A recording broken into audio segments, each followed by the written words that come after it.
তো ভাইজান এবার একটু ঘুরে আসা যাক বন্ধুদের দুনিয়াতে। না ভাইজান আমি বলতেছি না এয়ারটেলের কথা। যখনই ভাইজান বন্ধুর নামটা কানের মধ্যে চলে আসে তখনই কেন জানি মাইন্ডসেটটা তৈরি হয়ে যায় এয়ারটেলের নাম। কারণ ভাইজান আজকে আমরা দেশের কোনো বন্ধুত্বের কথা বলবো না, আমরা আজকে বলবো মালয়ালম মুভির কথা। এখানে একটা বন্ধুকে বাঁচানোর জন্য শেষ পর্যন্ত কত দূর অব্দি যাইতে পারি আমরা। গল্পটা তাদের বন্ধুত্ব, এখানে প্রত্যেকের বয়স তো হয়ে গেছে, সেই বয়সের ভারে যেন কোথায় হারিয়ে যাচ্ছে সবাই। এবার একটু ঘুরতে যাওয়া যাক। তবে সেই ঘুরার কারণটাও ছিল তাদের বন্ধুত্বের লড়াই। তাদের অপোজিটে আরেক দল প্রায় সেই ঘোরাঘুরির মধ্যেই ব্যস্ত থাকে। মাঞ্জুয়াল বয়েজের একদমই সময় হচ্ছিল না সেইভাবে ঘুরতে যাওয়াটা। এইবার ডিসিশন ফাইনাল, কারণ তাদের প্রতিপক্ষ প্রতিবারই তাদেরকে খোটা দিয়ে দেখাইতে থাকে যে ভাই আমরা এই জায়গায় গেছি ওই জায়গায় গেছি, তোমরা কই গেছো। এবার ডিসিশন ফুল এন্ড ফাইনাল, ঘুরতে যাব আমরা সবাই। তো আর কি, যেই বলা সেই কাজ, দূরে কোথাও না কাছে কোথাও ঘুরতে যাও। বন্ধুত্বের সেই মজা খুনসুটি দিয়ে চলছে গল্প। এত সবকিছু স্মুথলি চললে কি আর মুভি থাকে? তো আর কি, হয়ে গেল এক কাণ্ড। যেই জায়গায় তারা গেছে সেই জায়গায় পইরা গেছে তাদের এক বন্ধু একদমই গভীর গুহায়, যেখান থেকে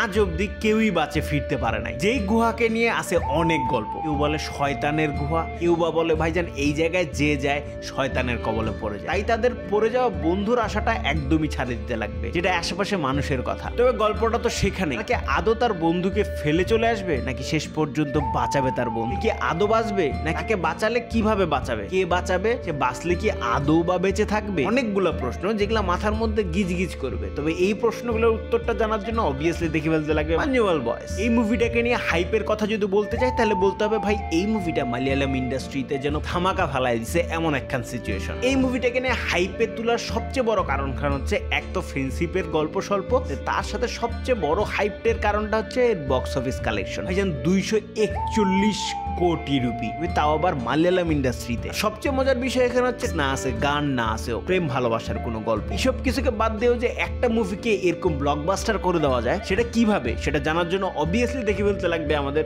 মাঞ্জুমাল বয়েজ। কিছু মিলাই যদি 1 to 1 কথা বলতে চাই, মুভিটা কোন জায়গাটাতে আমাকে ইমপ্রেস করছে, এক কথায় বলতে লাগবে এর ক্যামেরা ওয়ার্ক। কারণ আমাদেরকে সেই ইন্টেন্স মুহূর্তগুলোর মধ্যে কিভাবে নিয়ে যাইতে লাগবে, কোন অ্যাঙ্গেল থেকে কিভাবে নিয়ে গেলে একটু শ্বাসরুদ্ধকর মনে হবে, যেন মনে হবে আমরাই সেই জায়গাটাতে যাচ্ছি, যেন মনে হবে আমরা সেই জিনিসটা ফিল করতেছি যেই জিনিসটা আমাদের সেই মানুষটা করতেছে। দ্যাটস ওয়াই শেষ পর্যন্ত শ্বাস বন্ধ করে রাখতে লাগবে এমন একখান সিচুয়েশন এত সুন্দর করে ওয়েল এক্সিকিউট করে আমাদের সামনে প্রেজেন্ট করা। স্পয়লার ছাড়া একখান মুহূর্তের কথা বলি, যে মুহূর্তখান আমার চোখের মধ্যে একদমই গাঁথে গেছে এমন একখান সিচুয়েশন। সেই বন্ধুকে বাঁচানোর জন্য কেউ একজন নিচে যাবে, তো সেই নিচে যাওয়ার যে ইন্টেন্স মুহূর্তটা, সে নিচে দেখতেছে, সে উপরে দেখতেছে, সেই ফিলিংসটা জাহির করার পরে সেই ক্যামেরাটা তার সাথে নিচে যাচ্ছে। তাহলে জাস্ট একবার চিন্তা করা লাগবে আর চারপাশটাও এতটাও অসার না। কেন আমি এই কথাটা বলছি, কারণ যে সেই গুহার মধ্যে গেছে তার সাথে ক্যামেরাম্যানও গেছে, কারণ সেই ক্যামেরাম্যান না থাকলে কিন্তু আমরা দেখতে পাবো না। আর এই জায়গাতে ভাইজানরে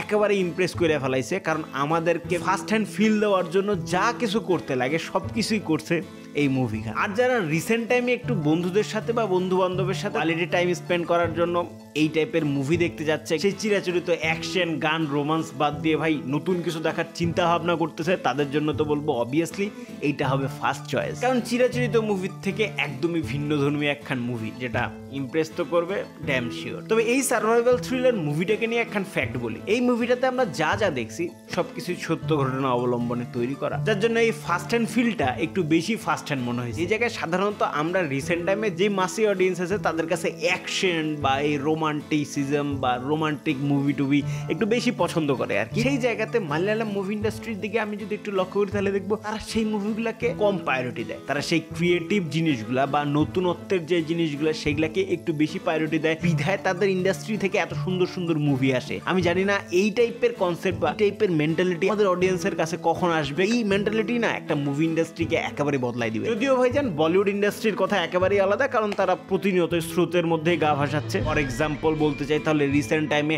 অ্যাকশন ধর্মী যে মুভিগুলো আছে সেই মুভিগুলোর দিকে সাথে দু একটা মুভির যখন ইউনিক কিছু চলে যায় তখন বারবার ঝালাই করে আমাদের সামনে আবার পুনরায় প্রেজেন্ট করার চেষ্টা করে। এইসব কিছু থেকে ভাইজান মালয়ালম ইন্ডাস্ট্রি একেবারে ভিন্ন। তাদের কাছে সেই কনসেপ্টটাই মেইন, একটা ইন্ডাস্ট্রিকে সত্যি কথা বলতে গেলে ভালো একটা উচ্চতা নিয়ে যাওয়ার জন্য যথেষ্ট। আমি জানি না ভাইজান আমাদের ইন্ডাস্ট্রি কবে এই টাইপের চিন্তা ভাবনা নিয়ে ভাই একটু মগ্ন থাকবে বেশি। যেদিন থাকবে সেদিন মনে করবো যে ভাই আমাদের ইন্ডাস্ট্রি পুরাই বদলে গেছে এমন একটা সিচুয়েশন। তাহলে ভাইজান যাওয়ার আগে বইলা রাখি, এই মুভিটাকে দেখার জন্য যে প্রিপারেশন নিচ্ছে বা যারা প্রিপেয়ার্ড হচ্ছে তাদের জন্য একটা ওয়ার্নিং দিয়ে রাখি। প্রথম হাফটা হয়তো বা অনেকের কাছে একটু স্লো মনে হবে বা মনে হবে যে কি দেখতেছে এই টাইপের একটা কিছু। ট্রাস্ট মি ভাই, ট্রাস্ট মি, প্রথম হাফটার দিকে না যায়, যা শেষের অংশটুকু দেখার জন্য অপেক্ষায় থাকো, কারণ সেই শেষের অংশটা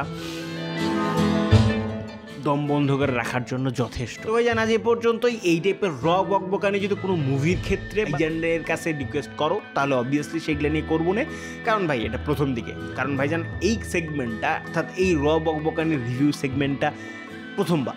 তো পরবর্তীতে হালকা পাতলা আরও কিছু জিনিসপাতি অ্যাড করবো না, কারণ এখন যেটা আমি বলতেছি এটা একদমই আনস্ক্রিপ্টেড বা একদমই ভাইজান বকাবকি করতেছি, যেটা আমি দেখছি, যেটা ফিল করছি, সেই জিনিসটাই আমি জাস্ট জাহির করছি। তো এই সব কিছু মিলায় পরবর্তীতে কোন মুভিকে নিয়ে এরকম বকবকানি চলবে সেটা অবভিয়াসলি কমেন্টে জানিয়ে দেবো। আজ এ পর্যন্তই, দেখা হবে নতুন কোনো ভিডিওতে নতুন কোনো টপিকের সাথে। সুস্থ থাকুন, সুন্দর থাকুন। This a Bittu signing out.